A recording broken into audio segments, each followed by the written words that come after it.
Me friends and ఫ్యామిలీతో సరదాగా బయటకు వెళ్ళటానికి కారు లేదా అయితే వెంటనే ఈ నెంబర్కి కాల్ చేయండి.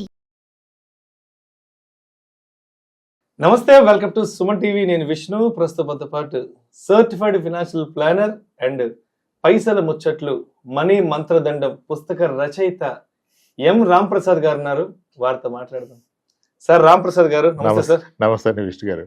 సో రామ్ ప్రసాద్ గారు, మీకు ఆల్మోస్ట్ ఇప్పటి వరకు ఎగ్జిస్టింగ్ క్లయింట్స్ ఒక 2000 మంది ఉంటారు కదా? అవును. అంటే మీరు 2000 మందితో మాట్లాడేశారు ఆల్రెడీ. 2000 ఫ్యామిలీస్ తో మాట్లాడేశారు కదా?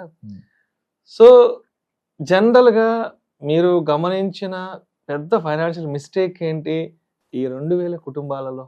అంటే అరే ఏంటి ప్రతి ఒక్కరు ఇలాంటి తప్పే చేస్తున్నారు, ఎందుకు ఇలాంటి తప్పు చేస్తున్నారు అని మీరు ఫీల్ అయిన సందర్భం ఏది? డబ్బు విషయం, డబ్బుని మేనేజ్ చేసుకునే విషయంలో సరిగా నాకేం కావాలో తెలుసుకోకపోవటం. చాలా మంది ఇంతకుముందు గత వీడియోలో చెప్పినట్టుగానే there asset rich and cash poor, primarily అది. దానివల్ల they are living poor and going to die rich. అందరూ డబ్బు ఇంత టార్గెట్ పెడతాను కానీ టైం టార్గెట్ పెట్టట్లేదు. నేను అందరికీ చెప్పేది ఏంటంటే, మీరు డబ్బును టార్గెట్ చేయకండి, టైం టార్గెట్ చేయండి. టైంని టార్గెట్ అంటే మీ భవిష్యత్తుని ఈరోజు కొని పెట్టుకోండి, పాకెట్ భవిష్యత్తుని కొనుక్కోండి, డబ్బును కూడబెట్టదు. ఇప్పుడు ఒక వ్యక్తికి నెలకి 50,000 ఖర్చు ఉంటే, 40 ఏళ్ళ వయసు ఉంటే, ఇంకొక 50 ఏళ్ళు బ్రతాడు అనుకుంటే 90 ఏళ్ల వరకు, ఆ 90 ఏళ్ల వరకు ఎంత కావాలో ఖర్చుల నిమిత్తం అంత ఉంటే యు ఆర్ డన్, చాలు. ఇంకా డబ్బులు ఉడకాల్సిన అవసరం లేదు, ఎక్కువ రిటర్న్స్ అవసరం లేదు. ఆ టైం తెలుసుకోవాలి. చాలా మంది ఫైనాన్షియల్ ప్లానింగ్కి వచ్చిన వాళ్ళు వాళ్ళకు ఈ రోజు వరకు కూడబెట్టిన డబ్బు, కూడబెట్టిన ఆస్తులు వాళ్ళ జీవితాన్ని దాటి ముందుకెళ్ళిపోతాయి, వాటిని దాటి వీళ్ళు వెళ్ళలేరు. ఆ సత్యం తెలుసుకున్న రోజు ఇంకా పెద్దగా వరి ఉండదు లైఫ్లో. ఇప్పుడు ఎంత ఉన్నా సంతృప్తి లేకపోతే ఎన్నాళ్ళు ఉరుకుతారు? ఆ ఉరికి ఉరికి ఉరికి ఆరోగ్యాన్ని పాడు చేసుకుంటారు. చాలా మందికి ఉన్న అతి కొంత కూడా సరిపోతుంది. అది సరిపోయినప్పుడు సంపాదించుకుందాం, కూడబెడదాం. అసలు మనకు ఎంత అవసరమో తెలుసుకుందాం. ఎందుకు మ్యూచువల్ ఫండ్ ఎస్ఐపి నేను ప్రమోట్ చేస్తానంటే, నాకు ఎక్కడో ఒక స్ట్రాంగ్ ఫీల్. 30,000 ఖర్చున్న వ్యక్తి 30,000 నెలకి ఎస్ఐపి చేస్తే టెక్నికల్లీ అతను ప్రతి నెల ఒక భవిష్యత్ మంత్ కొని పెట్టుకున్నాడు పాకెట్లో అని. అలా ఎన్ని నెలలు ఉంటే అది you are buying time. Freedom అంటే టైం, పైసలు కాదు. నా పర్సనల్ టైం నాకు లేకుండా ఎన్ని కోట్లు ఉంటే ఏముంది? మీరు టైంని కొనుక్కోండి. One should live in his terms. ఎవరో డిక్టేట్ చేసిందని మనది కాదు, మన టర్మ్స్లో నేను ఇలా బ్రతకదలుచుకున్నా, ఇలా బ్రతకగలను అనే అంత డబ్బు ఉంటే you are the richest guy. అమ్మని కాదు, మీరే రిచ్. జీవితకాలం తినడానికి సరిపడా ఉంది, నాకు నచ్చిన పని చేసుకోగలను అన్న అతను అంబానీ కన్నా రిచ్. అంబానీ ఎలా రిచ్ అవుతాడు కదా? ఆట ఆపకపోతే ఎప్పటికి అవ్వదు కదా. కదా, మిలియనేర్ బిలియనేర్ ట్రిలియనేర్ సున్నాలు లెక్క పెట్టుకోవడం సరిపోదు మనకి, ఎందుకు కదా అంటారు. ప్రతి ఒక్కరికి పర్సనల్ ఫైనాన్షియల్ ప్లాన్ వేరు, అతని బాధ్యతలు వేరు, స్థితిగతులు వేరు, ఆధారపడ్డ వాళ్ళు వేరు, అతనుకున్న అవకాశాలు, అతని స్కిల్ కూడా ఇంపార్టెంటే కదా. ఒకరికున్న స్కిల్ ఇంకొకరికి రాదు. ఇతనుకున్న దాంట్లో బెస్ట్ ఏం చేయగలని తెలుసుకోవడమే ప్లానింగ్. మనకున్న రిసోర్సెస్లో అన్నిటికంటే ముందుగా ఇప్పటి వరకు కూడబెట్టిన ఆస్తుల్ని ప్రొటెక్ట్ చేయాలంటే ఇన్సూరెన్స్లు, తర్వాత భవిష్యత్ అవసరాలకు ఎంత కావాలో ఒక లెక్క, దట్ ఈస్ వాట్ ఇన్ఫ్లేషన్. ద్రవ్యోల్బణం, ఇన్ఫ్లేషన్ తలవకుండా ఒక ఇన్సూరెన్స్ ప్లానింగ్ చేయలేరు, ఒక ఇన్వెస్ట్మెంట్ ప్లాన్ చేయలేరు. అది చాలా సింపుల్ వర్డ్ అనుకుంటారు కానీ దట్స్ ది బిగ్గెస్ట్ వర్డ్. దాన్ని ఎగ్జాక్ట్గా తెలుసుకోవాలి. వాళ్ళు తెలుసుకున్న పక్షంలో ఏమీ చేయలేరు. ఇంకా ప్లానింగ్ లేదు. అసలు నాకు ఎంత అవుద్దో రిటైర్మెంట్కి తగిలినప్పుడు ఇంక నేనేం ప్లాన్ చేస్తాను? We're failing to plan, not to achieve. చాలామంది అదే ప్లాన్ చేయడానికే ఫెయిల్ అవుతున్నారు, అచీవ్ చేసేదానికి ఫెయిల్ అవ్వట్లేదు. అంటే సరైన విషయం తెలుసుకోకుండా నా అండర్స్టాండింగ్ రాంగ్ ఉండి ఇంక నేనేం చేస్తాను? చాలామంది ఆ స్టేజ్లో ఉన్నారు. అర్థమవుతుంది, మనం చెప్తాం అసెట్స్ ఏంటి, లైబిలిటీస్ ఏంటి, అసలు ఎంత అవసరం, ఆ రోజు నిజంగా అందుబాటులోకి వస్తుందో అది తెలుసుకోరు. అది చెప్పాము, చాలా నేర్చుకున్నాం. అదే ఇప్పుడు కొంతమందికి ప్రాబ్లమే లేదు, ప్రాబ్లం అనుకుంటున్నారు. అసలు ప్రాబ్లం ఎక్కడ ఉంది అక్కడ కదా? ఎవరికి ఉన్నది వాళ్ళ ప్రాబ్లం అనుకుంటారు. ఇప్పుడు ఇంతమందితో రెగ్యులర్గా డీల్ చేస్తుంటారు, 2000 కుటుంబాలతో మాట్లాడారు. అంటే మీ ఆలోచన విధానంకి వచ్చేప్పటికి, మీ పర్సెప్షను, మీ ఆలోచన దృక్పథంకి వచ్చేటప్పటికి ఒక 4-5 సంవత్సరాలకి ముందు రామ్ ప్రసాద్ గారి ఆలోచన విధానానికి ఇప్పుడు రామ్ ప్రసాద్ గారి ఆలోచన విధానానికి తేడా ఏంటంటే, 4 ఏళ్ల ముందు అసలు రాంప్రసాద్ గారు ఎక్కడున్నారు, ఇప్పుడు ఎక్కడున్నారు ఆలోచనల పరంగా? దాని గురించి ఒక వ్యక్తి సడన్ గా వచ్చి నా కార్ని గట్టిగా గుద్దాడు అనుకోండి, నేను ఫస్ట్ కార్ దిగి సార్ మీకు ఏమైనా ఇబ్బంది అయిందా, అవలేదా, ఓకే మీకేం తెలియదు కార్కే కదా, తప్పు అయింది అయినా సరే అండి అని చెప్పి వెళ్ళిపోవటమే. కానీ అక్కడ గొడవ పెట్టుకుని సాధించగలిగింది ఏం లేదు కదా. ఇప్పుడు మీకు కూడా ఒకసారి డిస్కషన్ చేశా, ఫోన్లు ఎత్తట్లేదని ఒక ఆయన బూతులు పెట్టాడు మెసేజ్. మొన్న అసలు నాకు పంపించారు మీరు, దారుణంగా అతను దుర్భాషలాడి ఫోన్ ఎత్తట్లేదు, ఇంత బలుప అసలు అవి చదవడానికి కూడా అవకాశం లేని మాటల్ని అతను తిట్టాడు, బూతులు తిట్టాడు, భయంకరమైన బూతులు. అసలు నేను పెట్టా, బ్రదర్ నాకు టైం లేదు ఈరోజు సాయంత్రం ఫ్రీగా ఉంటా కాల్ చేయని మాడదంటే మళ్ళీ ఆయన ఫోన్ చేయలేదు. అదే చూస్తే కోపం వస్తుంది అనుకుంటారు కానీ అంటే అందరినీ కలిసాక విషయాలు తెలిసే సార్. నాకు ఒక బాధ ఉంటుంది రాంప్రసాద్ గారు, ఈ 4 సంవత్సరాల్లో విష్ణు రాంప్రసాద్ కూర్చొని మాట్లాడుకుంది మంచి విషయాలే. ఏ సినిమా ముచ్చట్లో రాజకీయాల ముచ్చట్లో ఇక్కడ కూర్చొని మాట్లాడలేదు. జనాల జీవితాలని మెరుగుపరిచే విషయాలు, వాళ్ళ ఆర్థిక స్థితిగతుల్ని మెరుగుపరచగల విషయాలే మాట్లాడాం. ఇక్కడ కూర్చొని మాట్లాడిన ప్రతి మాట చాలా విలువైంది, చాలా నిజాయితీగా మాట్లాడాం. ఎక్కడా కూడా వృధా అయిన విషయాలు, అసందర్భ ప్రేలాపనలు, అధిక ప్రసంగ ప్రేలాపనలు ఎప్పుడు మనం మాట్లాడుకోలేదు. ఇక్కడ కూర్చొని మాట్లాడింది ఎస్ ఒక కుటుంబానికి మంచి జరగాలి, సమాజానికి మంచి జరగాలి అయ్యే మాట్లాడుకున్నాం. మంచి విషయాలు మాత్రమే మనం ఆడుకున్నాం.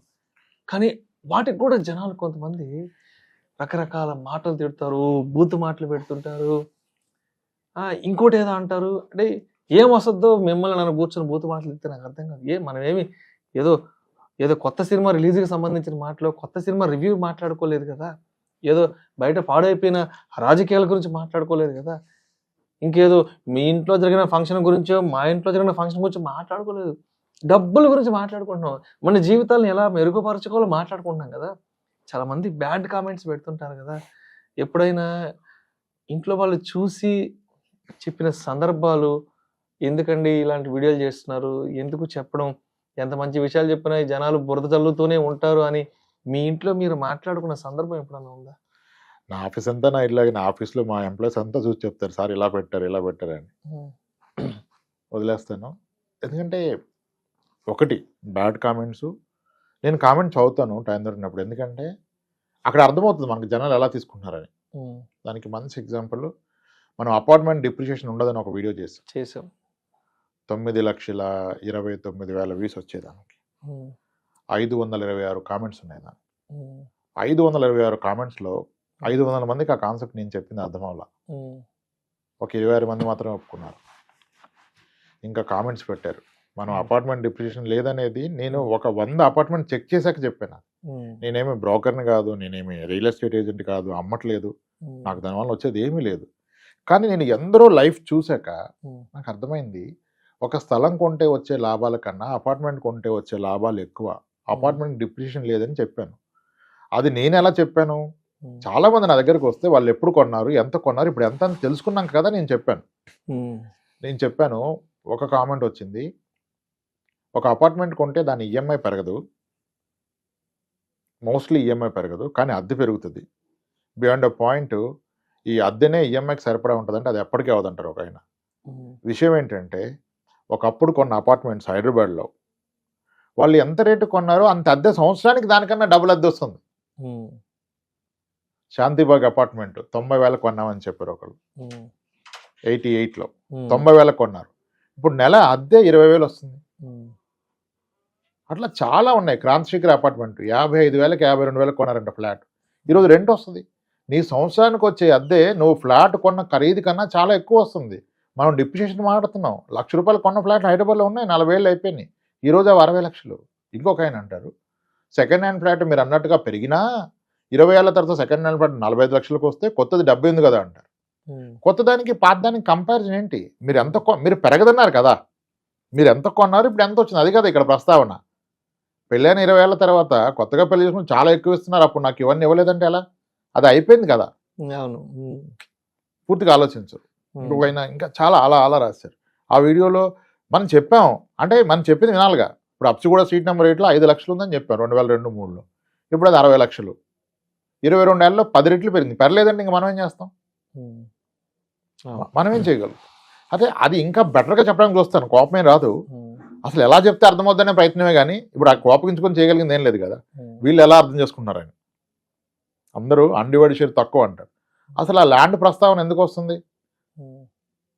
మీరు ఎంత కొన్నారు, ఎంత కమ్మారు, మీరు ఉంటే కంఫర్ట్ ఉన్నారా, మీరు లేని పక్షంలో రెంట్ వస్తుందా? అది కదా. అసలు ఎన్ని ఇయర్స్లో డబ్బులు అసలు అవదంటారే. అసలు అవ్వంది ఏదైనా ఉందంటే మళ్ళీ దానికి సమాధానం చెప్పండి. మీ నెల్లూరు నుంచి ఒక ఆయన వచ్చారు, అపార్ట్మెంట్ అవ్వదన్నారు. నెల్లూరు టాపిక్ మారుతాం కదా. మీ నెల్లూరులో కల్లా ఓల్డెస్ట్ అపార్ట్మెంట్ ఏదని చెప్పా, అన్నపూర్ణ అపార్ట్మెంట్ అన్నారు. మీకు తెలుసా అన్నపూర్ణ? బాలాజీ నగర్ లో ఉంటుంది. నాకు తెలియదు, నేను ఎప్పుడు రాలేదు. ఐడియా ఉంది. అది ఎప్పుడంటే 90s లో. ఎంతంటే అప్పుడంత సార్ 1,20,000, ఇప్పుడు ఎంత అంటే ఉంటాయి సార్ ఒక 50 లక్షలు. మరి పెరగదన్నారు కదా, డిప్రిషియేషన్ అన్నారు కదా, ఎక్కడ తగ్గింది? 10 ఏళ్ళకి రెట్టింపు వద్దని నేను చెప్పాను. మరి 30 ఏళ్ళలో 10 ఏళ్ళకి రెట్టింపు అయితే అప్పుడు 2 లక్షలు వేసుకున్నా. మొదటి 10 ఏళ్ళలో 4, మళ్ళీ 10 ఏళ్ళలో 8, మళ్ళీ 10 ఏళ్ళలో 16, ఇప్పుడు 40 ఏళ్ళు అయింది. అంటే ల్యాండ్ కొంటే ఇంకెక్కువ పెరిగింది కదా సార్ అంటే. మరి దీనికి వచ్చిన అద్దె ఎవరికి ఇస్తాం? ఇన్నాళ్ళు అద్దె సేవ్ చేసింది కదా, 30 ఏళ్ళు దాటిపోయింది కదా. ఇలా ఎవ్వరు వచ్చినా అక్కడ అపార్ట్మెంటే చెప్పే ప్రయత్నం చేస్తాను నిన్న. అంటే ఎదురుగా కూర్చున్నప్పుడు చెప్పగలుగుతాం, వీడియోలో అంత లెంది చెప్పలేం కదా. అలా చాలా కామెంట్స్ నుంచి నేర్చుకుంటాం. ఈ నెగిటివ్ పెట్టినప్పుడు కొంచెం బాగా వస్తుంది అనుకోండి, కానీ అది విషయాన్ని ఎలా కమ్యూనికేట్ అర్థమయ్యే విధంగా చెప్పడం వరకు చదవాల్సి వస్తుంది. కామెంట్ చదవకూడదు అనిపిస్తుంది, కానీ చదవకపోతే నెక్స్ట్ వీడియో ఇంకెక్కడ అవకాశం వచ్చినప్పుడు మనం చెప్పే విధానం ఎలా ఉంటుంది. నా దగ్గర వచ్చిన క్లయింట్స్ చెప్పాలని కూడా నా తెలవాలి వాళ్ళు ఎలా ఆలోచిస్తున్నారు. అలా చెప్పాం. అది ఇప్పటికీ నాకు రిగ్రెట్ ఉన్న వీడియో అదే. మనం ఎప్పటికీ కమ్యూనికేట్ చేయలేకపోతున్నాం అనిపిస్తుంది. ఏమో దాని మీద పెద్దగా చేయలేము, కానీ డేటా గీటా బుల్లెట్ పాయింట్స్ పీపీటీ ఇలా చేయలేము. వెనరు పూర్తిగా వెనరు. కొంతమంది తక్కువ మందికి అర్థమైంది. ఒక 20-22 పీపుల్ మంచిగా చెప్పారు, కరెక్ట్ అండి, 100% కరెక్ట్, రెంట్ కూడా ఫ్యాక్టర్ చేయాలి, మీరు అన్నది కరెక్ట్ అని. అలా ఉన్నాయి. ఒక్కొక్క వీడియో ఒక్కొక్క లెర్నింగ్, ఒక కామెంట్ లెర్నింగ్, అలా నడిచిపోయింది సార్. సో ఇప్పుడు చాలా మందికి ఫైనాన్షియల్ ప్లానింగ్ చేస్తుంటారు కదా, వాళ్ళ ఫస్ట్ 1 crore రీచ్ అయినప్పుడు, 2 crore రీచ్ అయినప్పుడు, 5 crore రీచ్ అయిన క్లయింట్స్ ఎవరైనా వచ్చి మాట్లాడిన సందర్భాలు కానీ, వాళ్ళ హ్యాపీనెస్ ని మీతో షేర్ చేసుకున్న సందర్భాలు ఏమైనా ఉన్నాయా? 100లో ఉంటాయి. 100లో. ఓకే. ఆస్ట్రేలియా నుంచి మొన్న రాగానే మన దగ్గరికి వచ్చారు ఆయన. ఆ రోజు మార్నింగ్ దిగారు, వాళ్ళ వైఫ్ ఆయన వచ్చారు ప్లానింగ్కే. అట్లా ఎగ్జిస్టింగ్ యూనివర్స్ యూఎస్ నుంచి రాగానే వస్తారు, ఎల్లోలోపు ఖచ్చితంగా కలవాలంటారు. మార్నింగ్ 10 o'clock వస్తారు, ఈవినింగ్ వస్తారు. చాలా తక్కువ మందితో బయట కూడా వెళ్తాం కుదిరినప్పుడు. చాలా హ్యాపీ అనిపిస్తుంది. వైఫ్ అండ్ హస్బెండ్ కలిపి చెప్తారు చూసారా, చాలా హ్యాపీనెస్ ఇస్తుంది. ఒక ఫ్యామిలీ మనం నమ్మింది, వాళ్ళు మన రెస్పాన్సిబిలిటీ కదా, చాలా హ్యాపీనెస్ ఇస్తుంది. చాలా ఒకటి హ్యాపీనెసే కాదు, డబ్బు ఉంటుంది, కానీ ఆనందం గొప్పగా ఉంటుంది. చెప్తారు, పెళ్ళిళ్ళకి పిలుస్తారు, గృహప్రవేశాలకు పిలుస్తారు, అట్లీస్ట్ ఇన్ఫార్మ్ చేస్తారు. మిమ్మల్ని కూడా వాళ్ళ కుటుంబ సభ్యుడిగా ఫీల్ అవుతారు. ఎందుకంటే ఎవరికి చెప్పిన ఫైనాన్స్ విషయాలు మనకే చెప్పారు కదా, ఎవరికి చెప్పిన విషయాలు మనకే చెప్పారు కదా. ఇన్ని ప్లాట్స్ ఉన్నాయి, ఇది ఉంది లాకర్ లో పలానాది ఉంది, ఇక్కడ ఇది ఉంది అని చెప్పింది. సో నమ్మకం లేకుండా చెప్పరు. ఆ నమ్మి చెప్పినప్పుడు ఇంకా మీరు అంటే ఫ్యామిలీ మెంబర్ అనుకున్నట్టే కదా. మనము ఒక 2 years బ్యాక్ 100 episodes కంప్లీట్ చేసేసాం.